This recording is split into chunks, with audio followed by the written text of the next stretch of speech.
Welcome to the Happiest Place, where we explore how to win at life and achieve your deepest dreams. I'm Brandy Hudson, a performance coach and happiness expert. Each week, we'll dive into practical strategies to help you live your best life by harnessing the power of high vibration emotions.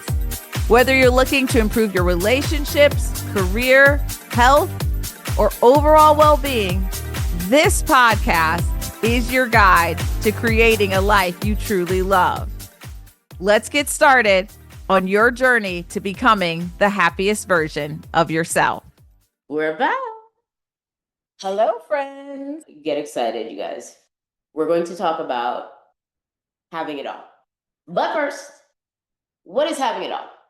I love this question because having it all means all the desires of your heart, everything you aspire to have, your goals, your visions, your dreams, whatever you call them, you get to align with, accomplish, and bring it all into this lifetime. Feels I want that. Can I have it? Can anyone have it? Is this, I wake up tomorrow morning and I am going to open my eyes and everything will be right in the world? Maybe not. Because this isn't magic, but I wish it were. It feels when you're on the right track, it will start to feel magical. But I don't think we ever go from not having it all to having it all overnight. Mhm. But what we can do is absolutely have it all. And why I think that's so important is because almost everyone else says the opposite, right? There was this article in the Atlantic many, many years ago, and it was written by this woman, and it was the longest article ever. And she basically spent the whole time telling women that they could not have it all. And I was so frustrated by that because I imagine that we wouldn't have these dreams if we weren't able to align to them, if we weren't able to achieve them. The reason something is put on your heart is because it is meant for you. Yeah. It's because it is meant for you.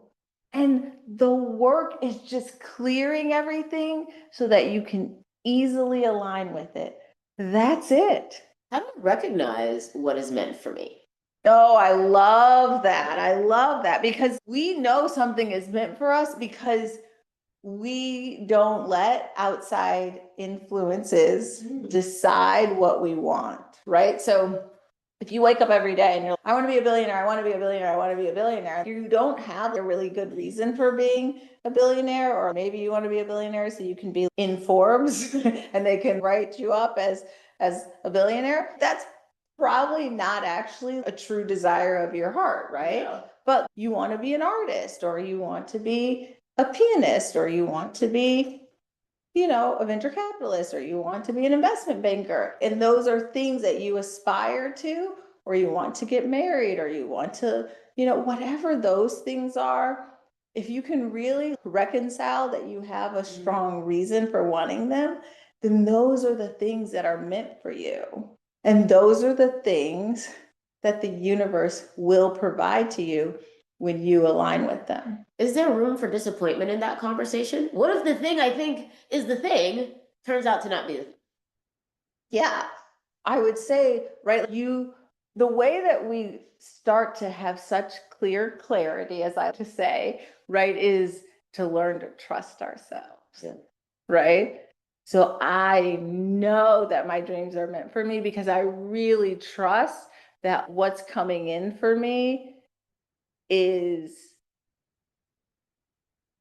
not clouded by anything external to me, right? And so that work has been about clearing my head and meditation and journaling and just having such clear clarity on that. And we are oftentimes disappointed when we are in some way, shape, or form disconnected from ourselves. But when we reconnect to ourselves, then we can have a knowing that everything that's coming in to us is really meant for us to achieve. Is this one of the rare instances where greed is good? Can I be greedy about this? Can I be greedy about once I feel this first goalpost, I've got it all today. Mhm. Can I want more tomorrow? Is that okay? Or do I be mean, humble about it? well, I think your path is your path, Mhm. right? Humble's a tricky word for me because everyone kind of means that differently. I think we should be confident in our ability to create the lives that we desire, right? I do believe my success is inevitable, but I don't believe that my success in any way takes away from any other human in the world. I don't think, and so I think that space, right? So some people may be, oh, well, she's not so humble, but it's not about being better than. I actually think everyone in the world should align with their dreams. And I think that there's no scarcity in this world. So there's an abundance for all of us.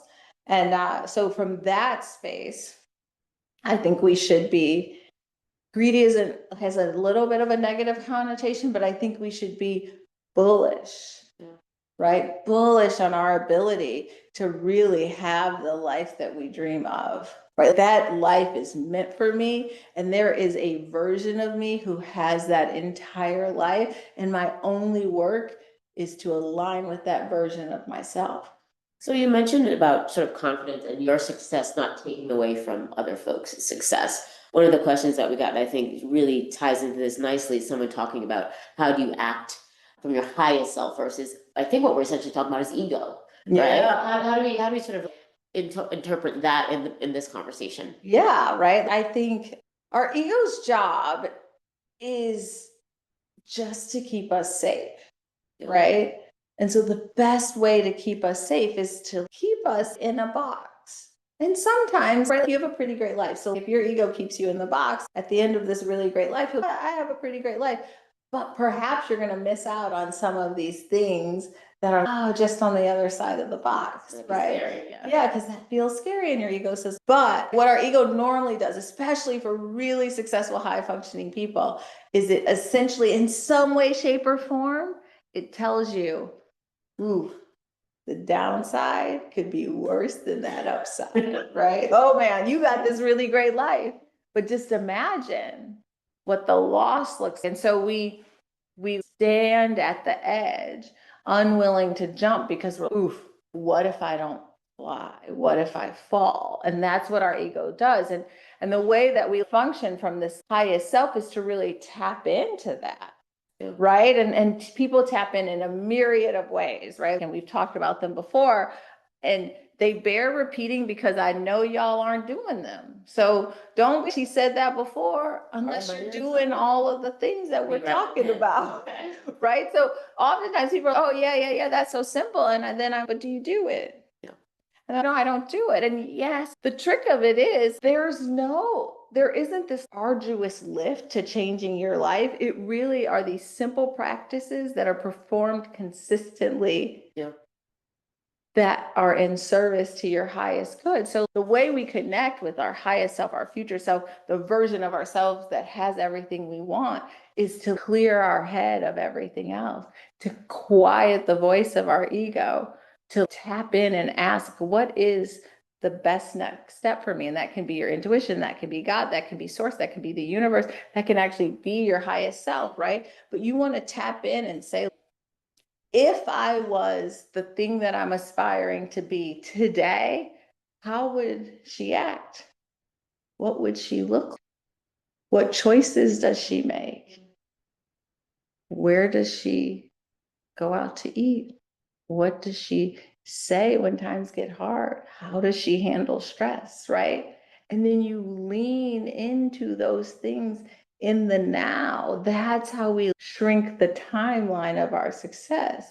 And when we shrink the timeline, that's when we have space to have it all. Have all of You it. can have more when you're not working so hard to get the one thing, right? How do you sustain that, right? People talk about building legacies. Oh my God, it's so easy to sustain because it's way easier than trying to push a boulder. The amount of energy it takes to worry, to be in our dense emotions, to be fearful and anger is way, way greater than the amount of energy it takes to be happy, at peace. And I love, let's just say, if you're at a party and someone's standing in the corner and you can tell she loves parties. So this is a great. this, which party? Which party? Whose party? What What am I house was wearing? it at? What did I have on? What were my shoes? What purse was I carrying? This is her moment, y'all. But let's say you're at a party and there's someone in the corner and they're gossiping and angry and upset, right? And then there's someone on the dance floor and they're having fun. And then there's someone over, grabbing a plate or something. And the two people that are dancing and grabbing a plate are really upbeat and happy. And these people in the corner, they don't seem to be as happy. Who are you drawn to? Happy people, shiny, happy people. And the truth is, everything is. Yeah.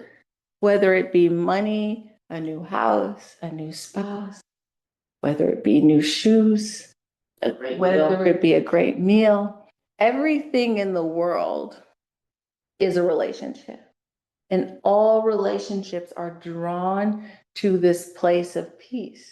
So in that peace, in that joy, in that happiness, in that love is all that you're seeking. And it is there with ease.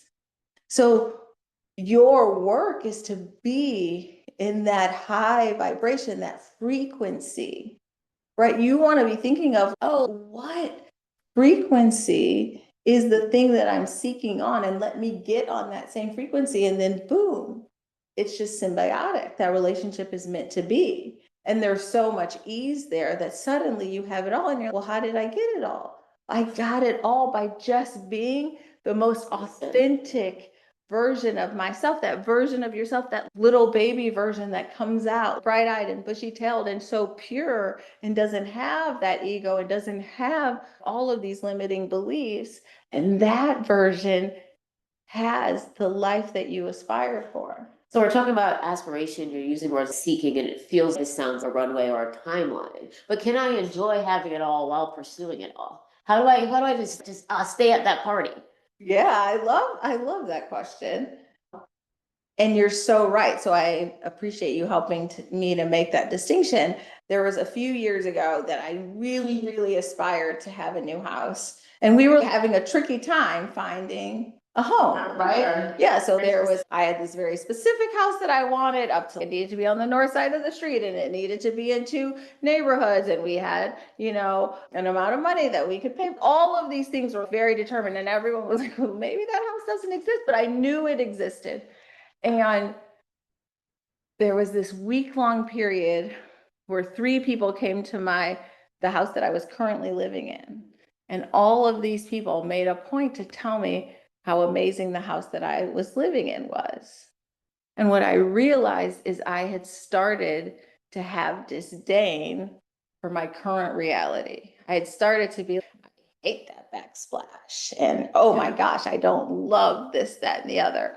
And when in reality, this is a house that 95% of America would have loved to live in this house. I remember this house during the pandemic. There's wine down the balcony. Yeah. We social distance wine. We social distance wine back when I was drinking still. And there was this really big shift for me. This idea of you have to love the life you have to actually get a better life. Getting to this place of frustration and pushing and needing, I didn't need another house. God already gave you a really great house. It was great, y'all. And if you can't be grateful for where you are, you can't really get to where you want to go. So I do try every day to be, if I never got anything else, I have lived a great, big, beautiful life. And also, I believe I'm capable of more. And those two things are not in conflict with one another. Can other people join us at the party? Everybody can join us because there's enough for all of us. Here we go. Happiest place. Thanks, guys. Thank you for tuning in to The Happiest Place. Remember, your dreams are meant for you, and you have the power to create the life you desire.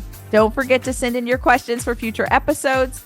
I'm here to help you on your path to happiness and success. Until next time, stay curious, take radical responsibility, and keep vibrating high.